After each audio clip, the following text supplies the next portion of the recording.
You are now watching the Biz to Biz podcast with Alan and Justin. Yo, what's up, everybody? It's Justin live from B2B Vault, the Biz to Biz podcast, sponsored by Nationwide Payment Systems, hosted by this guy, the Johnny Bench of payment processing himself, Alan Kopelman.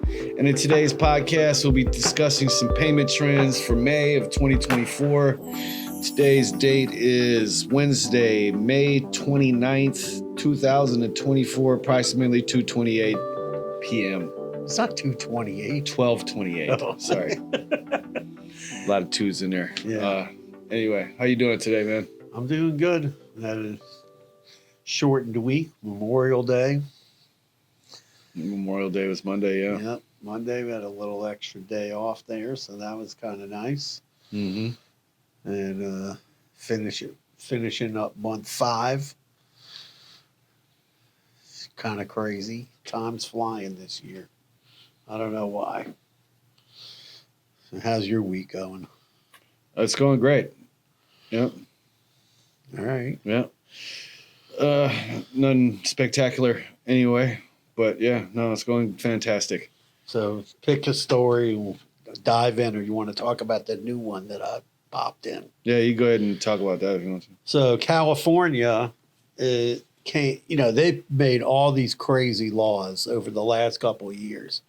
So one of them was where certain businesses, restaurants, had to pay for employees' health insurance.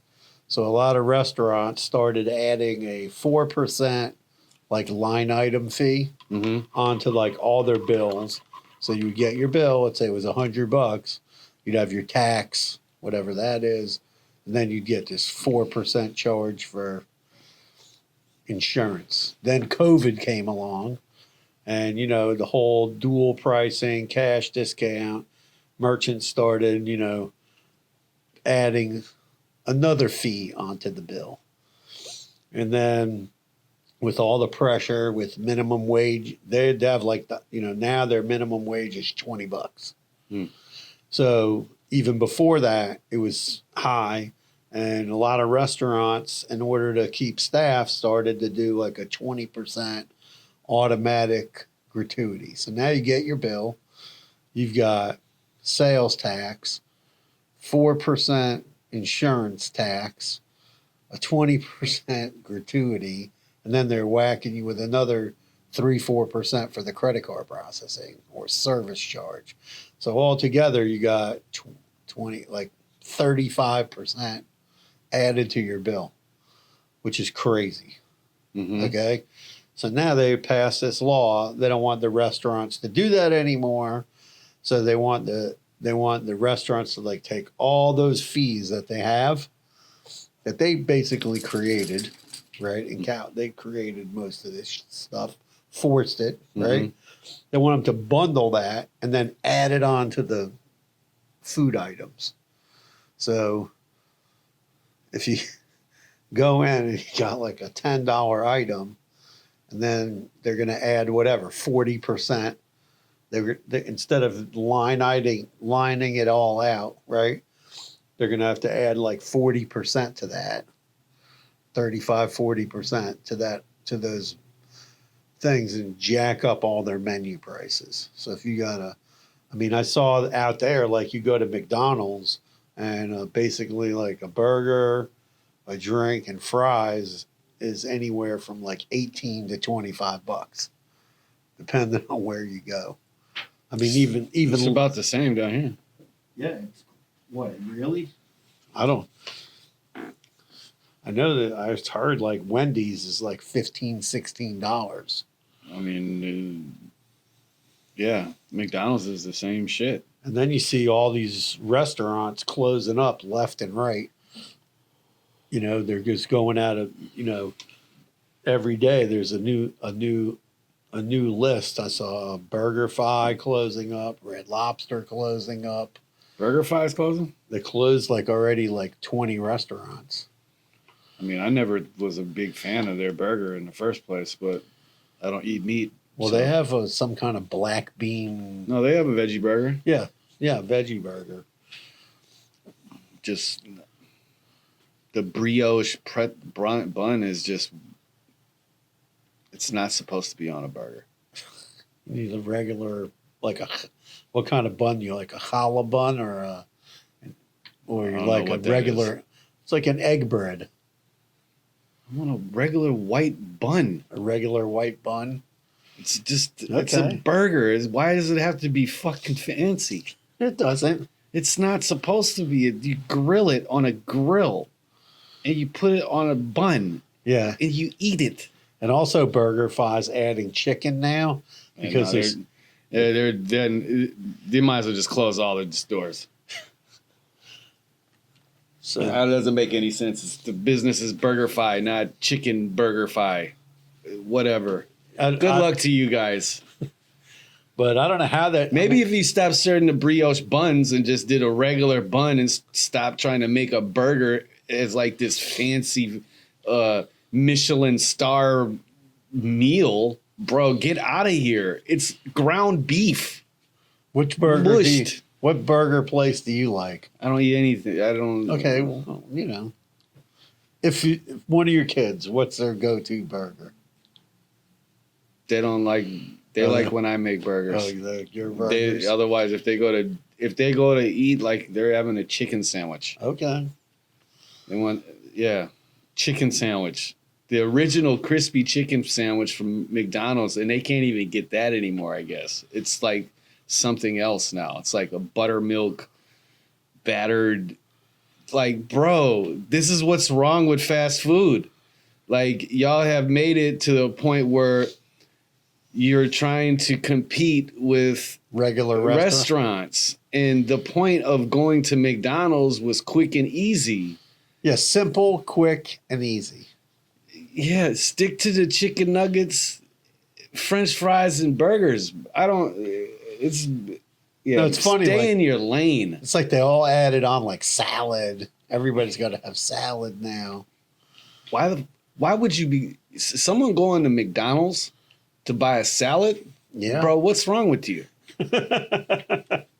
I mean, if I'm on a road trip, get off the highway and I have to eat, and there's only a few places. I'm not picking McDonald's. Sorry. Okay. That's not my first choice. I'm stubborn that way, and I will not eat for sure. Absolutely.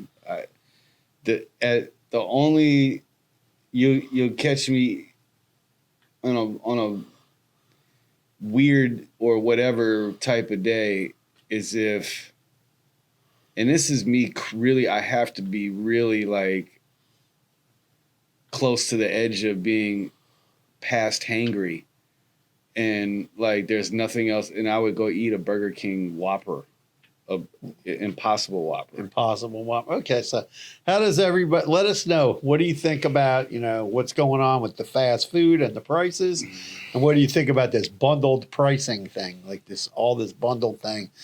A lot of the restaurateurs think it's going to chase people away, but I mean, I don't know. Probably not. Probably not. It's California. Yeah. People have a lot of money to spend in California, so I don't know. Yeah. it's just going to make the menu prices higher. If you got you got a $50 item, now it's going to be like $70, Right. $65, $70. They're just going to raise all the prices, and then the restaurants will have to figure it out on the back end what everything goes for, which is going to be a whole new accounting. And they'll just say whatever they want to say, and Well, they could then just- the price is going to be the same as what it was before they did all these fees and all this other. People in charge just want to just stick their fingers into stuff that they have no idea what's going on. Well, I think the government, when they stick their fingers inside of, the public, regular, owned businesses, right? The businesses have to react to that. They're not going to just go, okay, well, we'll just, leave the price the same and absorb all that. They're not making tons of profit. So they have to just add it all Yeah. in. All right. The next one up is, let's talk about this, the cannabis rescheduling, because everybody's really confused about that. Yeah, that's the elephant in the room right now for sure. I mean, real quick, I spoke on a last week or whatever. Rescheduling is not really good. Okay, like it's a plant. We want it descheduled, right? You don't want your cannabis scheduled in any list. You want it off of the list, period.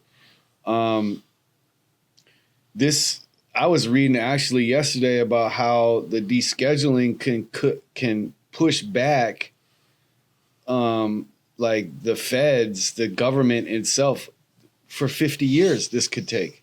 Yeah, it's crazy because now they're going to have to do testing and all kinds of stuff. And they still don't address like the Safer Banking Act, which gives employees of cannabis businesses the way to get banking. And they don't address the Safe Banking Act.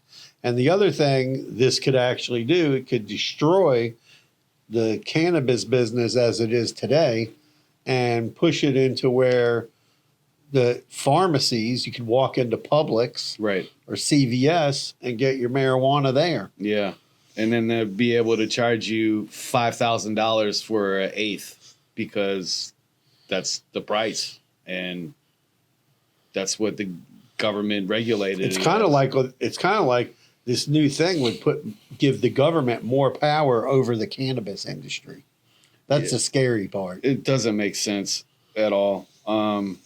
There's a few things. I mean, like, you know, we was talking about how, you know, this is good for the pharmaceutical company, the big pharma. They're gonna push on for this. Of course, they're probably the ones that are championing this. But to all the people who are like consuming, you know, if it gets rescheduled, that does not mean that it's now legal throughout the United States. That does not mean you can grow it. You can sell it to your aunts and uncles. None of that shit. Actually, it's on the contrary. You know, it's still very illegal. This could potentially have a lot of drawback to it. Yeah, I think the main drawback is what we talk. You know, that the cannabis stores now could become obsolete. Well, yeah, in a some- sense. yeah. I mean, for the states that just have, you know, medical programs like down here in Florida, I think it could be really bad. I think that it could it's just going to set everyone back mad years, and it's not advancing or helping the cannabis business community in any way. It's more or less, I think, just like they put it out there just to have something to say about cannabis For the elections. For the election, exactly. Yeah, I agree 1,000%. And, you know, don't be fooled, man. Do some research on your own. But, yeah, cannabis rescheduling is not a big deal. Alone, that could take up to 5 years just to get done. So don't hold your breath. Exactly. What you got up now, man? Let's talk about the earned wage access. So a lot of people are confused about what this is. So to simply put it is earned wage access. If it's offered by a payroll company and they charge you a flat fee to access your wages, that's good. If it's a third party company, it's probably not good, because if you're even a 1099 or you're an employee, they might not be looking out for your best interest in the way of taxes. And also there could be fees. So I'll explain the earned wage. Earned wage is, let's say you make $300 a day at your job, whatever, you're on hourly, and you make whatever, $300 a day. You work 3 days, you already have banked $900 in payroll, but you work somewhere where they pay you every 2 weeks, and you need some of that money now. You need $500. So if you work with a payroll company, most of the time they're going to charge you, you know, somewhere around $1.50 to $2, and then they'll transfer the money to your bank account. Boom. But there have been some companies, and I just saw this morning, South Carolina passed a law about stopping these companies from charging a percentage. and treating it like it's a payday loan. It's not a payday loan, it's your earned wages. Yeah, that's messed up. So giving you earned wage access, similar to how like Uber and Lyft and those kind of companies, right? That's how you get paid, through the wages that you earn, and then you take that money and transfer it from their app to your bank account. This is the same kind of thing. Employers can offer this to their employees because they bank a certain amount of money with the payroll company, or they just get it out of their bank account each day and then transfer it to the employees. Employees can get their money in a day or two, and that way, boom, if they were banked, like they had some money on reserve there, then the employees can get money right away. Nice. Sent right onto a debit card or to their bank account. So there was a lot of people at the end of the year when they're filing their taxes were using these third-party companies to get their tips. And then they were a little amiss because they found out that those companies were not deducting tax.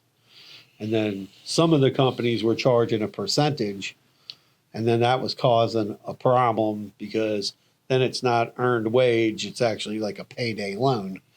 And they were advertising it as earned wage credit. Shame on the companies doing that.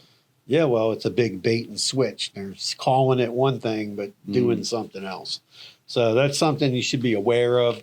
I do think it's going to become very popular in the next year or two, where businesses are going to have to start offering that to their employees, especially if you pay every 2 weeks. People don't want to wait 2 weeks to get their money. And then, FedNow is constantly in the news. FedNow. It's Justin's favorite. I just think it's hilarious. The guy that was he's like the chief director of marketing or whatever, for FedNow, was saying how, we're in a whole bunch of banks, 800 or less. And there's 10,000s of banks in America. Yeah, we have more banks than any other country. Yeah, no one's using this FedNow. Sorry. And then today a story came out about Visa is going to offer pay by bank. They rolled it out in Europe, and it's doing okay over there. I mean, one of the things here is the pay by bank thing never really caught on because in the U.S., everybody's using credit cards, debit cards, which is mostly unsecured credit except for debit cards. So in Europe, that it's much harder to get a credit card in Europe. Right. It's much harder to get a credit card in Australia and South America, all these countries. Everybody there, deals on a cash basis. Most people don't have credit cards. And they use whatever local forms of payment, which is similar to debit. Even like Puerto Rico has their own thing called ATH. It's in all the islands like St. Thomas and Bahamas and all that, all use this ATH network. Basically, it's just debit. And that's like their major form of payment. It's not that easy to get credit cards in other countries. So, and RTP, Real-Time Payment Network, all the banks have had that for quite a few years. Yeah, so people aren't rushing to this FedNow. And even people were making these videos. Oh, one day you're going to walk into a store and you're going to have to get FedNow. You're going to have to pay with FedNow, and you're going to have a FedNow app on your phone. Like, that's not that. I told people that wasn't happening. It was like a big rumor. All these people were making TikToks about it. No, it was going down. Like the FedNow was going to take over all our money. That was last year, right? Yeah. And it was crazy. And now it's fizzled. And now it's like fizzled out to the side. And then they're getting more competitors coming into their Visa's going to compete with them. Never happening. No, I don't know how popular the Visa thing will be because the bank to bank payment is more like, let's say I bank at Truist and you banked at Truist, right? And we're doing business together. Let's say I manufactured a product, you're buying it from me. I send you an invoice. If if to have bank to bank payment, you could just basically go in there, hit a button, send me a message, I accept, boom, and you transfer me 50 grand. Right? That's not like feasible in the US because we have 10,000 banks. It's not like everybody banks. Well, on top of that, what about the taxes? Well, it'll all be recorded. I'm just saying, it sounds like an accounting nightmare. Yeah, there would be an accounting nightmare because now what? The bank's got to send out a 1099 because they're the ones transferring the money. Sounds about right. So somebody's, especially with the new laws Biden put on all the other payment networks, right? That PayPal, Venmo, Cash App have to send 1099s. How are the banks going to deal with that? So I don't know. That's a whole nother ball game. Let us know your thoughts on the FedNow thing. Definitely would like to hear some other people chime in. Yeah, let's hear some comments on FedNow. The buy now, pay later. I was just reading about this, that they ended up passing. Well, they're leaning towards they're passing, the whatever bill law that buy now, pay later should be looked at as the same way as a credit card. Yes. But some, like these bigger companies, Affirm not so much because they already do it like that, right? Affirm now has that thing where they issue you a card, right? A virtual. That's card. what I'm saying. So Affirm's kind of ahead of the game when it comes to that. But Klarna, I think, was the one. Yeah, it was Klarna that was in the article stating how credit cards in this buy now, pay later is fundamentally very different, and I don't really see the difference. What would be the different? What are they arguing that's so different? Because they don't want to change their business model. That's what they're arguing. But it doesn't really affect their business model, does it? Sure, because now they're going to make their decision based on credit, and they're going to have to report to the credit agencies, and they might turn more. But they're giving everybody not everybody, because for whatever reason, I don't know. It said that I had a phone number, so I can't get a Klarna account for whatever reason. That's weird. So I don't care. No big deal. But yeah, I don't. Well, it just changes the whole rules. Like now you got to check people's credit. Now you got to report on their credit. Well, if that's not in your system, don't. I mean, they're pretty much approving everyone anyway, so what does it check the credit, but still you can still approve the account? Like, I don't understand I guess they don't have that built because now they'll have it in their on their conscience. Like, oh no, Alan from Florida, he really can't afford this $1,000 pair of Gucci slides. So, should we give it to him? What are they going to have, like a magic 8-ball shaker? I don't know. That's how they do it now. I'm sure that's probably they don't pull credit on people. What's the difference? That's why I don't understand. That's why those they're not reporting. So well, I mean, the one thing I do agree with it is about them reporting to the credit agency is about. I mean, if you're making payments towards something and essentially it's a loan, right? Yeah, it's a loan. I mean, you're making payments for it, so it should be, marked as good towards your credit. So yeah, I was reading like a whole thing where like now there are some companies or your bank or there's a way like where like if you pay rent, you can have that reported on your credit report. I've been trying to do that shit for forever, and it does.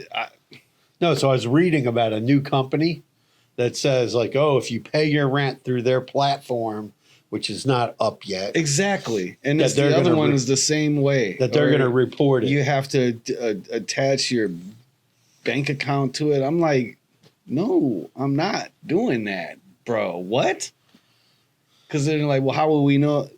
I'm not evicted. I don't know how you will know that I'm paying my rent. But like, what, you need to see the transaction? Yeah, supposedly it's going to help people get loans for houses and stuff like that. If you're reporting. I know when I was buying my house, I was renting for a couple of years, and I had to show them like all my bank statements and highlight all the rent payments. It was ridiculous. I was like, well, I can only get 13 months. So they were like, okay, get the 13 months. And I had to highlight all my rent payments on there to show them I paid my rent on time. Okay, that's fine. So that's what the mortgage company wanted. That's Yeah. crazy. I mean, a mortgage company wants $5,000 a month for a house right now. So Yeah, well, it's anyway. The interest rates are crazy. One thing is my home insurance went down for the first time a few $100. So There you go. Good for you. thank goodness for that. But the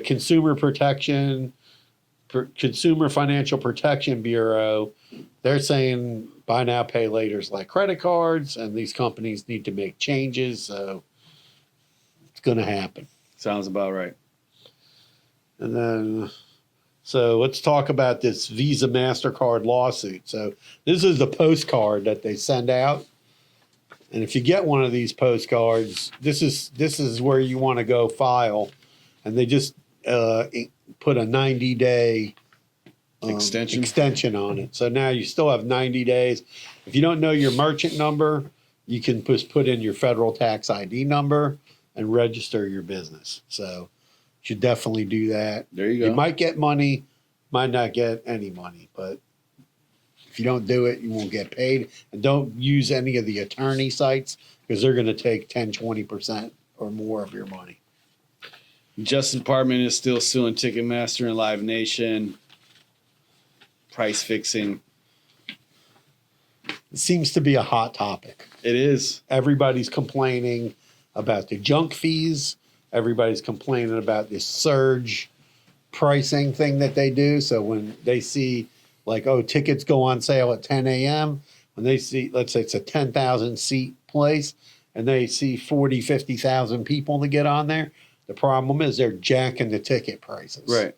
Like insane. No, it's crazy. Making tickets, $1,000. I mean, like I said, we were talking earlier, like a lot of that is the artist. The artist has built that into the. If the venue only holds 10,000, as opposed to an arena at but it's Lone Depot Park. But what the collusion is they're saying now these artists are signed with Ticketmaster. They're signed with Live Nation. So it's like a partnership. Yeah. And they're all in collusion to drive up the prices. Sounds about right to me. No, I'm just saying. Not that it's right to people who want to go to the concert. I mean, $500 to go see an artist is just, kind of insane. No, like I listen to, like there's Kid Rock, right? He says he controls his prices and he keeps it reasonable and he doesn't, and that's it. That's what he does. Keeps the prices reasonable for his shows. All right. I guess he figures he has enough money. Well, whatever. Well, I mean, Rock. some people take that approach. Yeah, no, I mean, that's a good person. If he's really doing that, good for him. For sure. Well, most more artists need to follow suit. Anyway, that's payment trends for May 2024. If you got any, you want to, give us your 2 cents on anything. Chime in on some of the subjects. Love to hear back from you, man. Chime in. Let's hear it. All right, that's the pod. Peace out. Carpe diem.